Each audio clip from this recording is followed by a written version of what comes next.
Welcome back to Shadows Over Loathing. There's a little bit of a hint of a possibility that I totally botched things over at Mudhenge. Oh, you can't even talk to the ticket lady at all anymore? I honestly didn't expect that. And do I lose Alphonse as soon as I go into, like, one portal? Yeah. I feel kind of like encountering the cow being, when he offered the gas, was, like, the next thing. Like, the end point of that, and I think I blew it. I a little bit think I blew it. I'm gonna go to the Moonshiner's shack. Suddenly, silently, a flock of shadowy bats fly up out of the swamp, leaving not a single ripple on the surface of the water as they do so. It is quite frankly the gothiest thing you've ever seen in your life, and you've probably fought actual vampires by now. I believe we've had that exact run-in before. I can do this 4 times, and it should be just enough to take them all out. Excellent. Smooth, easy. And Alphonse just wants to, like, check in again. Alright, great. I'm glad that we just keep randomly connecting up like this. Ooh. This rotten stump is crawling with worms, and the worms are crawling within. There's a chaotic mess of animal tracks leading in all directions, as well as, like, human tracks and tire tracks and stuff. We can call those all animals if you want. It's just not overly descriptive or specific. It's a ramshackle cabin, or maybe a ram cabin shack. Beautiful, beautiful pun. I'm absolutely here for it. This pot has been demoted from soup to chamber. Ugh.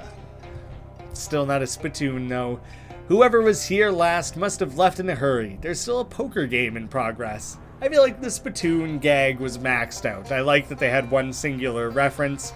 I think any further return of that gag would be overkill, so they made the right call. Investigate. You draw cards until you beat all the hands that were left on the table, and you collect the winnings. Instead of just taking the winnings, you actually tried to play poker, but you still cheated by just building your own hand. It was a weird roundabout there. There's a spare car tire leaning against the wall. The tread pattern on the tire identifies it as a Lincoln, which sounds like an impressive piece of deduction, but honestly the top hat and beard were a dead giveaway. A rusty old fire-powered still, you're pretty sure these aren't meant to be operated indoors. Probably not. I think moonshiners run an insane risk of blowing up their stills, like, quite often. It's full of ashes, but they're cold. Seems like nobody's been here for a while. A couple of soggy bedrolls. It seems like people got out of here in a bit of a hurry. Take a closer look. You identify several sets of tracks leading away from the cabin. Hey, one of them matches the tread pattern of that spare tire you found. Duck tracks, horse, cow, human, cat, badger, tire. I'm gonna follow the duck tracks. You follow those, which lead you through a lengthy sequence of locations that are of zero interest to non-ducks. The horse next, then. You follow the horse tracks to some water, but you don't drink it. I mean, why would you? It's nasty swamp water. The cow. You follow the cow prints to a big hole in the ground, next to which lie a pair of shoes with fake cow hooves nailed to the soles. Huh. Wooden sandals with carved hooves on the bottom. Wearing these would be a real fashion statement. Specifically, I do not understand fashion. Makes you clomp around like a cow. I will put those on eventually, but we just got the Russian clogs. I don't want to rush past those. Give them a little bit of time in the sun here. We went like 30 episodes with the skating. There are human footprints. They lead to, let's call it an improvised latrine a few yards away from the cabin. You decline to investigate further. The cat tracks. I guess if I'm being honest, it's really a tree. Oh, they lead you to a tree you're not willing to climb. If I'm being honest, it's really a tree you're not capable of climbing. I was just trying to preserve your dignity.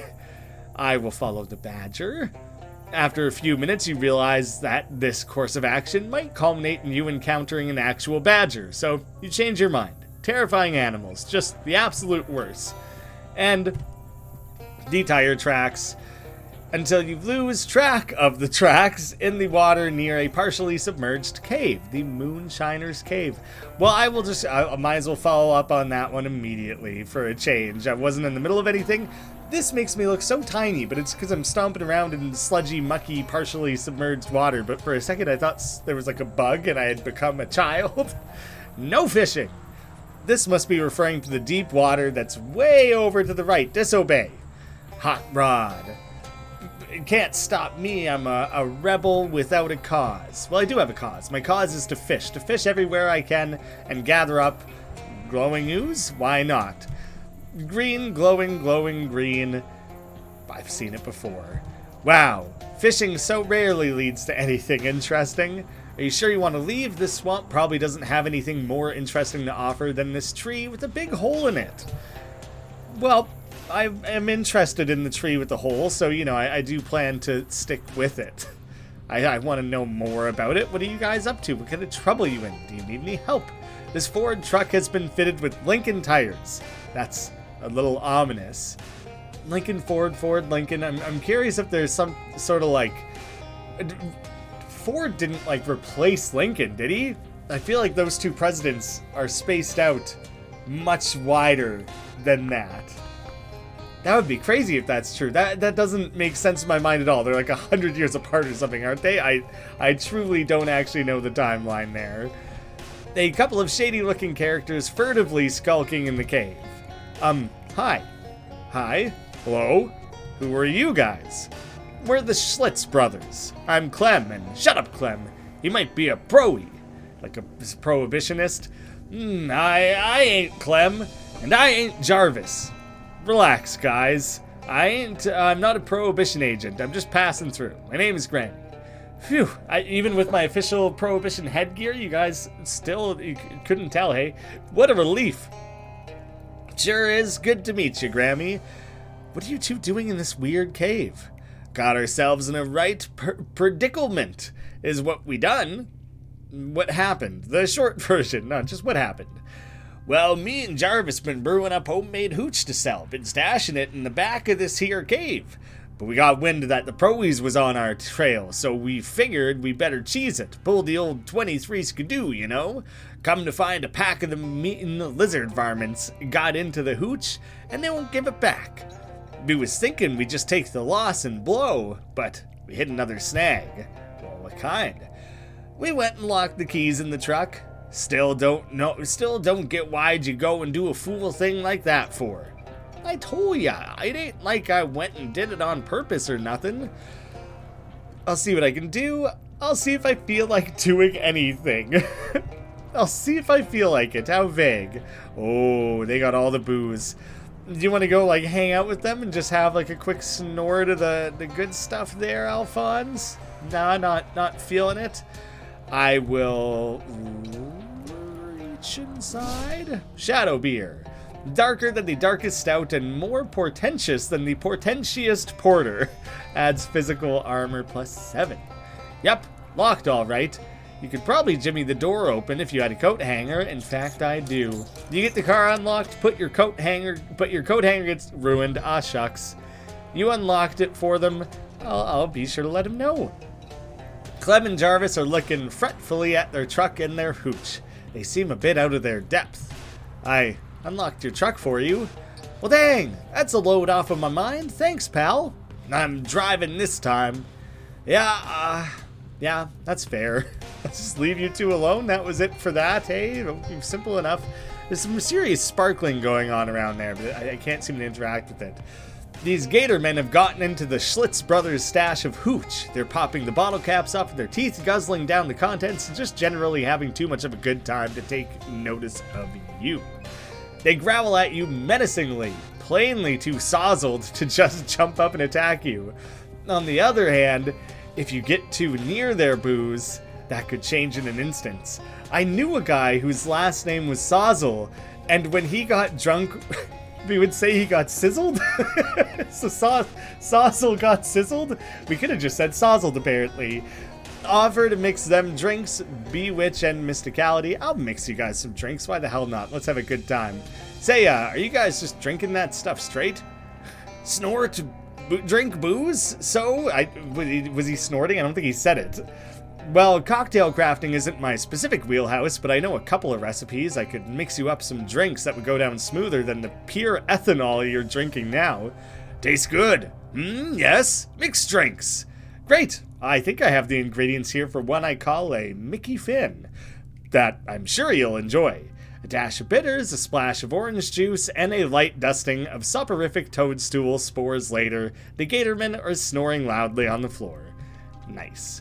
The orange peel reminded me of the chupacabra beast at the monster shack, because it was like the chupa naranja, and I'm saying it wrong. It's like naraha, or like I don't know for sure, but it's I'm pretty sure someone pointed out Spanish for orange, and so the fact that this chupacabra creature was hunting oranges, he's the chupa naranja, like it's very funny. That's what the gag was. If hopefully that was only a few episodes ago and people still have that in mind and I'm not totally confusing things, but I thought the gag was funny enough to draw attention to. Wow, he's really out. Probably best to let this drunk gator sleep it off. Just like a gift horse, don't look a drunken gator in the mouth. The teeth are creepy.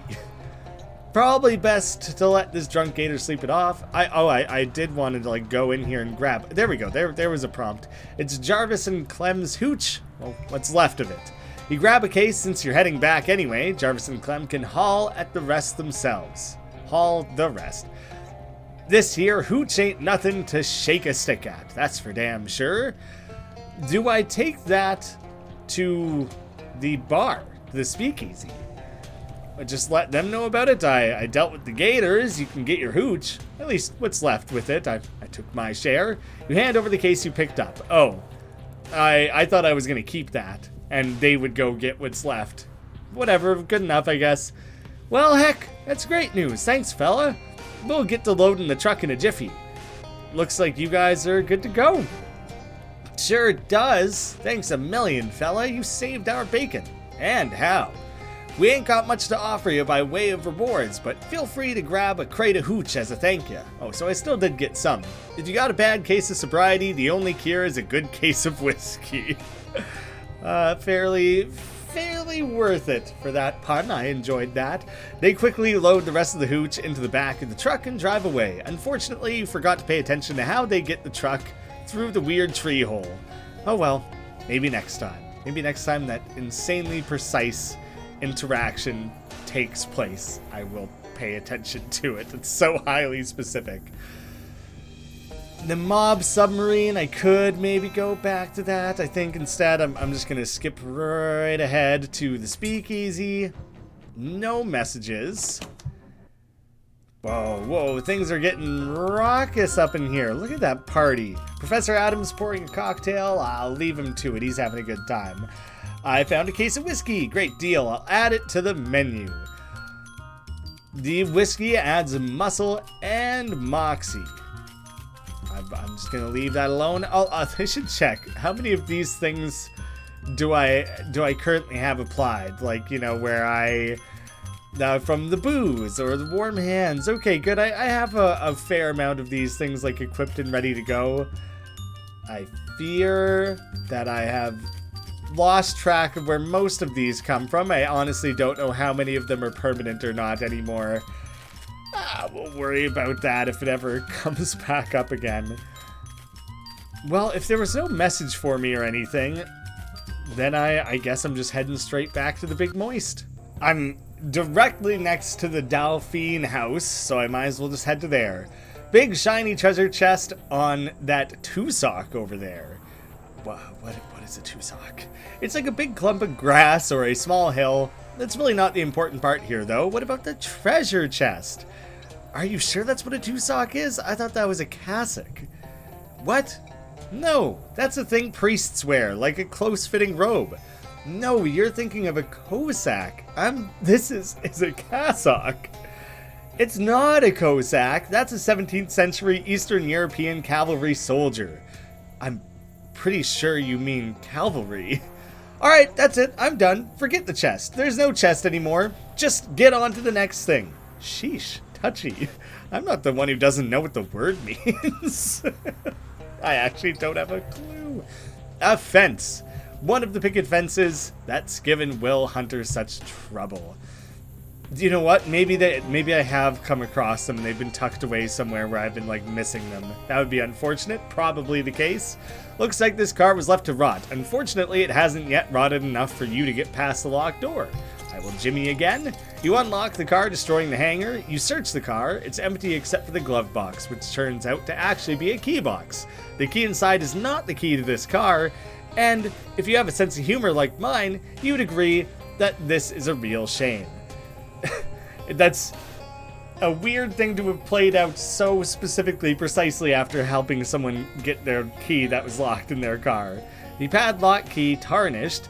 It must have been pretty humid inside that glove box. Well, first one here. There was 11. There was 11 of these to work through, so I kind of worry that there's like a lot going on. Just without reading this at all, is this going to be like To Kill a Mockingbird or something? This tree has a hole in it. Conveniently, the hole is slightly larger than your hand. Honestly, for what it's ostensibly a horror game, we've had way too few opportunities for you to stick your hand into a suspicious dark hole. You reach inside the dark hole, it's damp and ominous, and then, you find a key. Sorry, the scream wasn't really justified. A mossy padlock key. Oh, there are going to be many keys. Well, I might as well just stick with this quest, and it's probably going to span 2 episodes. That's fine. This key is returning to the earth whence it came. I was thinking, there'd be like a Boo Radley thing going on, some specific pocket watcher. I kind of forget the details. I read that book like 15 years ago. We'll leave that where it was. Padlocked with the tarnished key. Click, you pop off the lock and the door unlatches with an ominous creak. Recovered padlock, but a strange thing to collect. Enter the garage. These cinder blocks are totally waterlogged. Wait a second, one of the blocks has a telltale glow of mana moss infestation. Drain the moss of its glowing juices. Some say that the most powerful tool is a padlock. It's really more the opposite of a tool though, because it obstructs rather than facilitates what you're trying to do. Old Delphine never got sick of tires. A workbench covered with tools, all rusted past the point of usefulness, even as bludgeons. Well, none of that had anything of any use whatsoever. The front door is of Delphine Manor. It's unlocked. Apparently, Mr. Delphine's love of padlocks was unrelated to basic home security. I don't mind if I do. Fansworth died of natural causes. What the hell are these names going to be? Beasley died of natural causes. I don't believe you. The more you say it, the more I think it's not true. Hortense. Mopey. That's a little bit like one of the 7 dwarves. Calpurnia. And... oh, come on. That wasn't everyone. I missed one, didn't I? Mopey, Hortense, Beasley. Goldilocks. There was a Goldilocks there that I blew straight past. This couch faces the wall. It must have been the Delphine's family's punishment couch. Seems pretty fancy and comfortable for you to be punished through. Flush the toilet. Used one toilet at a time, just like the rest of us. It doesn't work. Maybe there's something wrong with the tank. Well, here's your problem. There's a key stuck to the float valve hinge flange.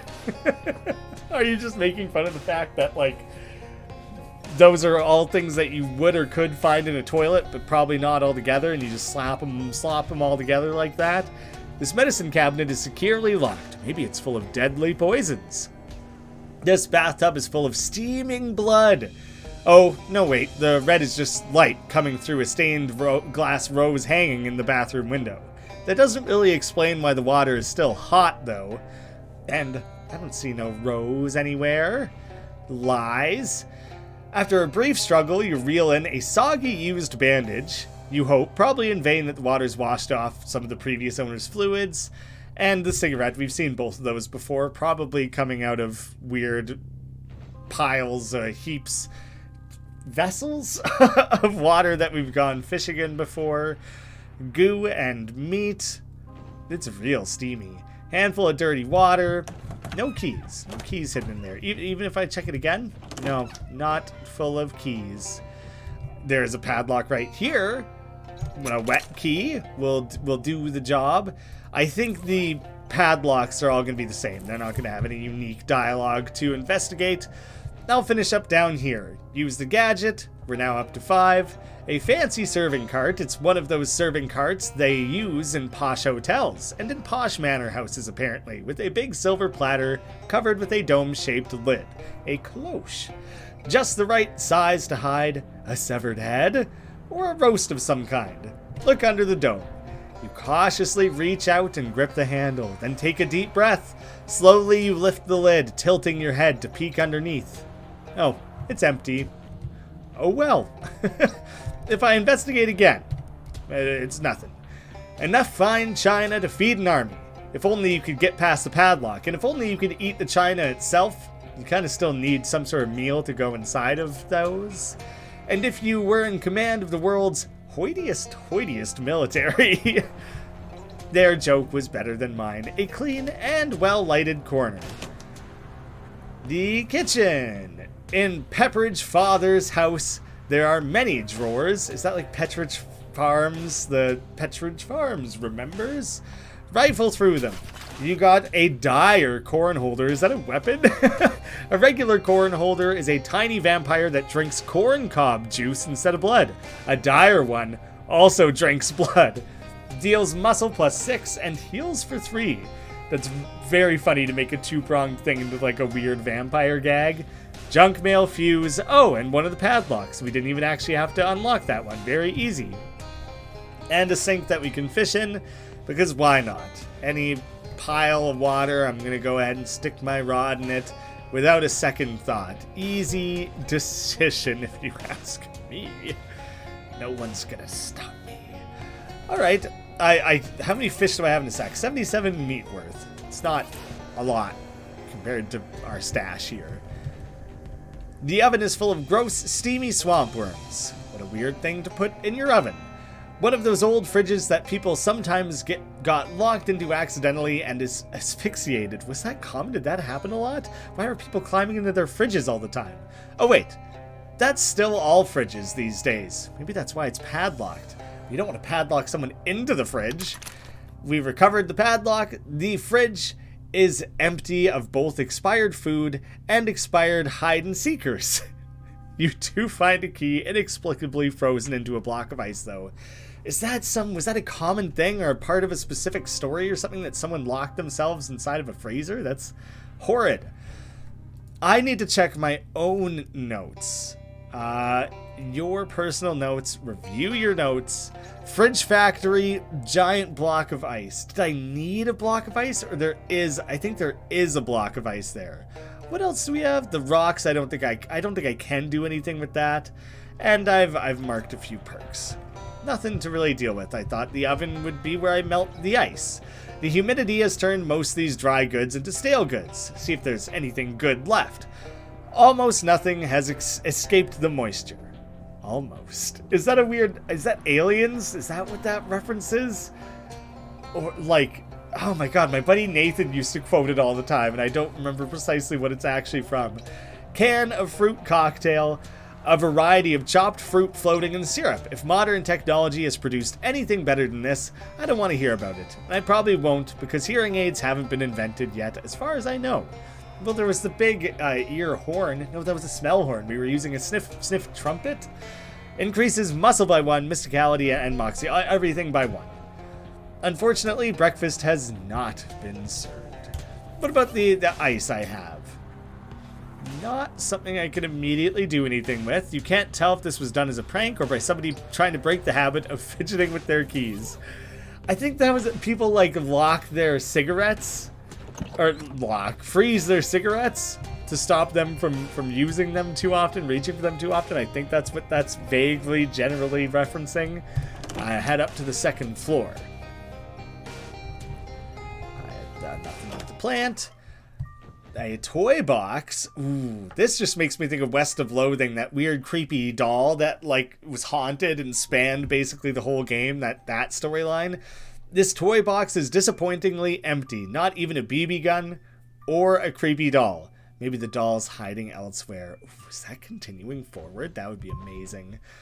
This nightstand has one empty drawer and one locked drawer. An eerie, ghostly sound is coming from inside it. Is it a creepy ass doll. A comfortable-looking bed free of bloodstains or vaguely person-shaped lumps under the blanket. Check under the pillow. Somebody must have traded in a key-shaped tooth. We have the shiny key. Wardrobes were very important in old houses like this that didn't have built-in closets to keep skeletons in.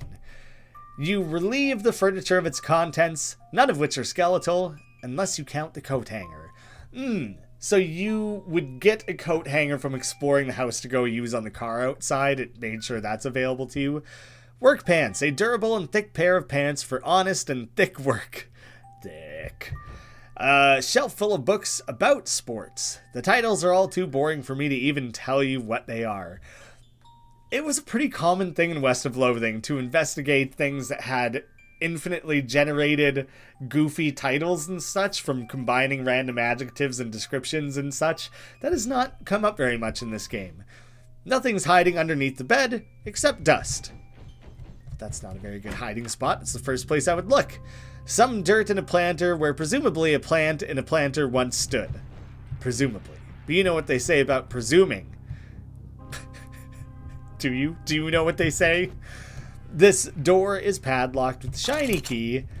I'm looking for 11 padlocks, right? 5? Not even half. Nearly. Depends if you round up. It's not really how rounding works, but you know. There's a little jewelry box on the table. It contains, to your non-surprise, jewelry. Perfectly normal jewelry. A pourquoi bangle? Isn't pourquoi like a question? Maybe that's Spanish. I don't even know. I'm going way off here. This ancient gemstone on the bracelet doesn't make you better at fighting. It just makes you look better while you're doing it. Moxie and item drops. And the anaerobic ring. Right now, this ring prevents oxidation in its immediate vicinity. In the future, it will also prevent exercise. I just started doing a jig. I'm having a real good time over there, too. Renders you immune to on fire. That could be important for a really specific battle. Fancy nightstand. I hate this junk mail. Disappointing. You were hoping this key would be much fancier. Oh, the keys have like unique descriptions that I should be looking at. I've potentially missed some. This bed looks inviting, but nobody seems to have accepted the invitation for quite some time. The cedar chest is locked and easily big enough to hide a skeleton in, or even a whole body. This...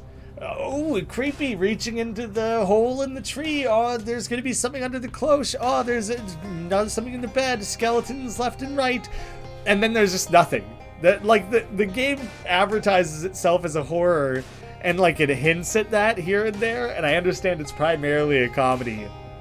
But like, nothing is really scary unless they're building all this up as some big subversion to a big, huge, scary moment at the end. But it hasn't really felt like it. It's a fancy vanity, which appeals to your pedestrian vanity. Look through the drawers. Leftover makeup. Radium rouge. The convenient thing about products with radium in them is that they're easy to find in the darkness of the coffin they'll ultimately put you in. Mysticality and moxie. It counts as a potion. Well, Oh, the disappointing key. Okay, we have found enough keys to keep exploring again. Is there another floor? No, we're at the top. This is just like an attic. You assume that Delphine was superstitious enough to not store any padlocks on the east side of the attic. That's how you get family curses. Probably. No real confirmation. The workbench is strewn with bits and gizmos and bits of gizmos. Amongst all that, you find what looks like a miniature radio carved from driftwood. A radio small enough to carry. Amazing. Maybe if you listen to it periodically, it'll warn you about any nearby monsters that are actually manifestations of your repressed traumas. Or maybe it'll give you the baseball scores. You hold up the radio to your ear. A boy voice asks, "Gee, Pop, where'd you get all that treasure? Is it cursed pirate hoard stolen from the ruins of an ancient civilization? Haha, no son, nothing like that. Just sound investments in a perfectly normal and moral financial market." Those voices. So eerie. Okay, maybe it'll have different audio dialogue in different areas. Lots of boxes, but none of them say padlocks on them, and you're not motivated to search them otherwise. Who knows what grisly things you might find? Well, I guess we're just cutting it off there. You hold it up to your ear. You hear a little girl's voice shouting, "Mom, Mom, a terrible ghoul stole the key to my nightstand." A woman replies, "Now, dear, don't call your brother Ralphie a terrible ghoul. He probably hid the key in the potted plant in the hallway like he always does." The voices. So eerie. You have the dirty key. Honestly, I've lost track of which padlocks haven't been opened. Great, there we go. Creepy doll? Not quite. The creepy music box. An offhand item. This creepy music box, which is to say it's a music box. They're all creepy apparently. Deal your spooky damage to all combatants once per fight. Wait, my spooky armor? How is that phrased? My moxie as spooky. My moxie's quite good. I don't really... Let me take a look, because I never use this. That just applies to one thing. I'll equip the weird ass box. Who stole my golden arm? That was gross, sorry. Then a boy's voice says, "Aw, come on, sis. Don't you know any other ghost stories? That's the only one you ever tell." Golden arm. That doesn't mean anything to me. I don't know that one. I kind of have like hiccups here. And they're aggressive and don't feel great. Is it crackling? So it's something to listen to. You hear a man's voice scolding angrily. "For goodness sake, Agnes, you're obsessed with taping things to the back of paintings. Just like your aunt, one-eyed Calpurnia Delphine. You'll probably die peacefully in your sleep, just like she did." Everyone died of all these supernatural causes. Taped to the back of things. So, nope, not that. It'll probably be to the back of her portrait. That I didn't pay that close of attention to which was which. There you go. Could this be one-eyed Aunt Calpurnia? Considering the eye patch and the fact that the painting is labeled Calpurnia Delphine, look behind it, and we have the sticky one. With that, I have 7 padlocks, 1 key, 2, I guess if you count this guy. We're pretty well on our way. I'd say that's healthy progress made. I'll take 1 more poke around. Do not have what's needed there.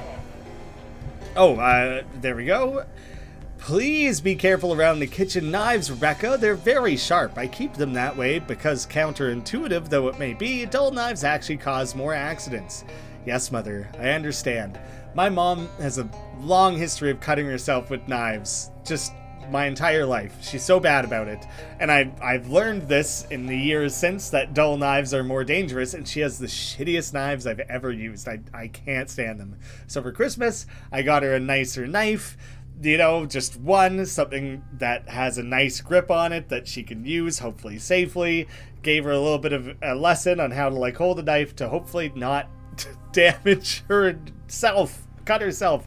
I left the room for like 1 second while we were like all putting together dinner, doing prep and things. I left the room for 1 second and I heard an ow, and I came back and she'd cut herself. It was like the second chop she had made. So she went out and bought like cutting gloves so she doesn't slice a finger off now that she has an actual nice knife. That damn woman stressing me out, hurting herself all over the place. I didn't really do anything with the knife there. I don't know what I was supposed to. Remember, Ralphie, you mustn't ever open the door to strangers. Oh, okay, Mom, because it might be a kidnapper or a murderer, right? Oh, I'm sure that would never happen, but it might be a vacuum cleaner salesman, and we already have one. So eerie. So not all of these are like actually hints or anything like that, I don't think. But I still have more wandering around the house to do. I got other things remaining left. Quite a few things left unanswered around the Big Moist. Probably a couple more spaces to fill in. Someday I'll get around to finding, our buddy, Mr. Wallace. But not today, apparently. Thank you all so much for watching. Pitch me some episode titles, and I hope to see you again soon.